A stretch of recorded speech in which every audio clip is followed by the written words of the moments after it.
Narco test, permission granted. Kind of you sir.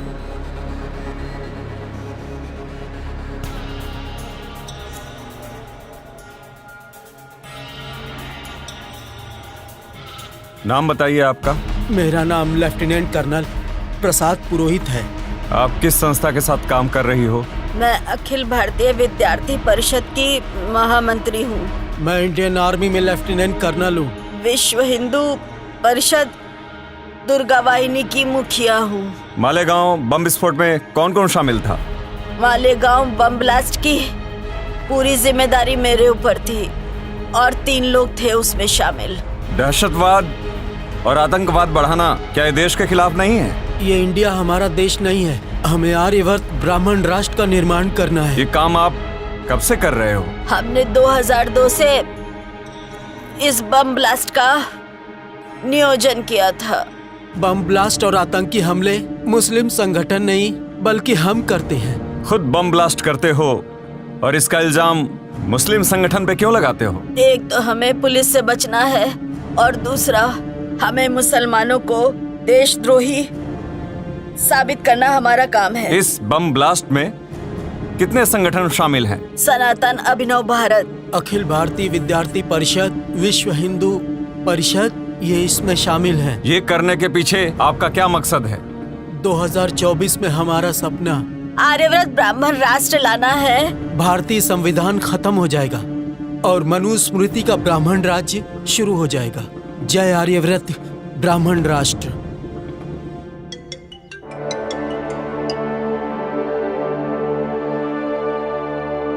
Hello, ATS chief Hemant Karkare speaking. हाँ, क्या कल सुबह? ठीक है, मैं आज ही के फ्लाइट से आ जाता हूँ रात को। कल सुबह मैं ऑफिस में आ जाऊंगा, बता देना। जय हिंद। मैं कम इन सर? यस, कमिंग कर करे।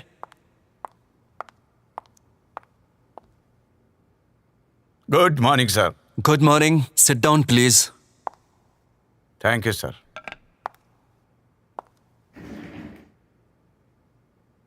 कर करे, आप क्या पागल हो गए हो क्या? मालेगांव केस में कर्नल पुरोहित, प्रज्ञा सिंह ठाकुर, इनके ऊपर आप देशद्रोह का इल्जाम लगा रहे हो, उनको अरेस्ट कर रहे हो। आपको मालूम है वो आरएसएस के लोग हैं। आरएसएस के लोगों के रग रग में देशभक्ति भरी हुई है और आप उन पर देशद्रोह का मुकदमा चला रहे हो, उनको अरेस्ट कर रहे हो। शर्म आनी चाहिए आपको। सर, मैंने कोई गलत काम नहीं किया। मेरे पास उनके खिलाफ पुख्ता सबूत है सर। दिमाग ठिकाने पर नहीं है आपका। पुख्ता सबूत मिले कहते हो? Sir, Pragya Singh Thakur, lieutenant colonel Prasad Purohit और दयानंद पांडे के लैपटॉप में हमारे देश के खिलाफ बगावत के पुख्ता सबूत मिले हैं सर। प्रज्ञा सिंह ठाकुर और लेफ्टिनेंट कर्नल प्रसाद पुरोहित, इन्होंने नार्को टेस्ट में कबूला है सर। हमें मालूम नहीं नार्को टेस्ट मैनेज की जा सकती है?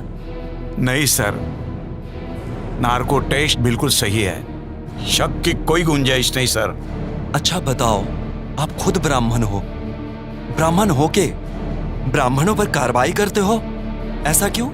जन्म से भले ही मेरी जाति ब्राह्मण हो, लेकिन भारतीय संविधान के मुताबिक भारत में रहने वाले सभी नागरिकों की जाति भारतीय जाति होती है, चाहे कोई बौद्ध हो, मुस्लिम हो, सिख हो, ईसाई हो या लिंगायत हो। मैं कुछ नहीं जानता। कर्नल पुरोहित, प्रज्ञा सिंह ठाकुर, इनके ऊपर लगाए हुए इल्जाम वापस लेने होंगे आपको। सर, क्या मैं जान सकता हूं कि देश ने ब्राह्मणों को क्या कुछ नहीं दिया? हर जगह ब्राह्मण ही तो है। 4% ब्राह्मण है सर, मगर आईएएस, आईपीएस, मिलिट्री में हर ग्रेड में 80% ब्राह्मणों की भर्ती है सर। केंद्रीय मंत्रिमंडल में ब्राह्मण, राज्य मंत्रिमंडल में ब्राह्मण, सांसद ब्राह्मण, विधायक ब्राह्मण, मंत्रियों के ओएसडी भी ब्राह्मण, हर जगह ब्राह्मणी का राज है सर। सच कहूं सर, सच कहूं, यहाँ का हिंदू ब्राह्मण को भगवान मानता है, और इसके बावजूद भी, इतना मिलने के बावजूद भी ब्राह्मण देश से गद्दारी करता है। आखिर ब्राह्मण चाहते क्या है? आर्यवर्त ब्राह्मण राष्ट्र चाहते हैं। ब्राह्मण इस हिंदुस्तान को ही आर्यवर्त ब्राह्मण राष्ट्र बनाना चाहते हैं। ब्राह्मण उनको सत्ता का टुकड़ा नहीं, पूरी सत्ता ही चाहिए, एब्सोल्यूट पावर, समझे? आपको ये मंजूर है सर? मेरी भी यही ख्वाहिश है। हरगिज नहीं सर।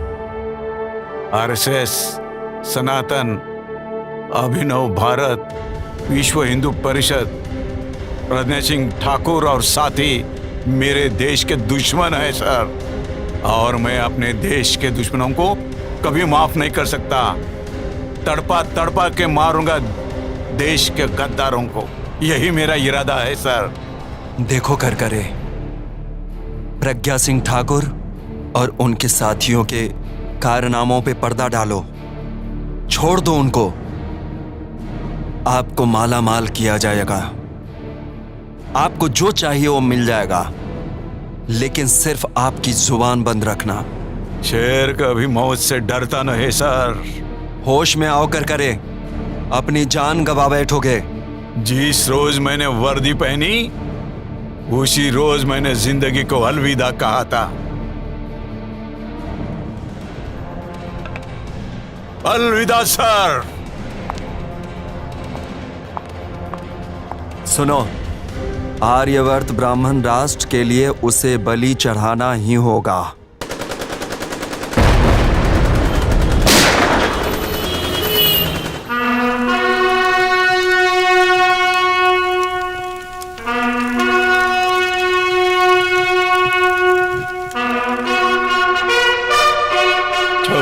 नवंबर 2008 26 नवंबर 2008 में मैं आपके लिए शहीद हो गया, और मैंने आपको आगाह भी किया था कि आरएसएस, अभिनव भारत, अखिल भारतीय विद्यार्थी परिषद, विश्व हिंदू परिषद, सनातन, ये सब हमारे राष्ट्र के शत्रु है, दुश्मन है।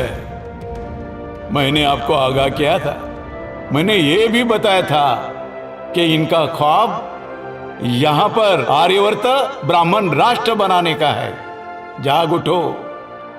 मगर मैं देख रहा हूं कोई भी जागा नहीं है। ये ब्राह्मण आप में से किसी को हिंदू मानता नहीं, आपको गुलाम मानता है, बेवकूफ गुलाम। ब्राह्मण अपने आप को भगवान मानता है और आपको राक्षस मानता है। जाग उठो, इनको ब्राह्मण राष्ट्र लाना है, संविधान बर्खास्त करना है, क्योंकि ब्राह्मण समता नहीं चाहता। ब्राह्मण अपने आप को श्रेष्ठ समझते हैं और ये हमेशा असंतुष्ट रहते हैं। इनको इस भारत देश को आर्यवर्त ब्राह्मण राष्ट्र बनाना है। साथियों, आप सोचते होंगे कि मेरा बलिदान बेकार जाएगा। मैं आपको आगाह करना चाहता हूं, अगर आप नींद से जागे नहीं तो आप सबका नुकसान हो जाएगा।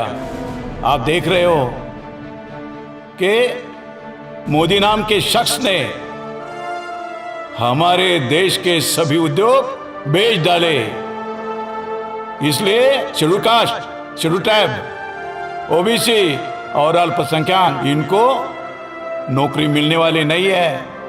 उनकी अगली नस्ल भिखारी होने वाली है। जागो, अभी समय ये कह रहे हैं अब की बार 400 पार। मैं तो कहूंगा, आपको कसम दिलाता हूं, जब भी कोई बोलेगा अब की बार 400 पार, तो आपने कहना है कि अब के बार 100 जूते मार। हमको हमारा देश बचाना है, और आरएसएस के समय जो भी है वो हमारे देश के दुश्मन है।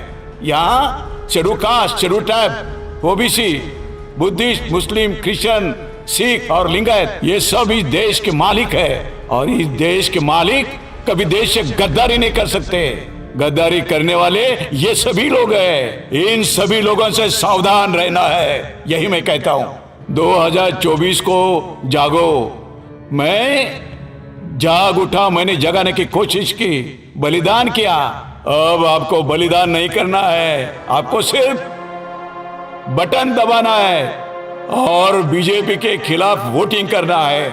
हमारे देश को बचाना है, हमारे संविधान को बचाना है। इनकिलाब जिंदाबाद, इनकिलाब जिंदाबाद, संविधान जिंदाबाद, संविधान जिंदाबाद।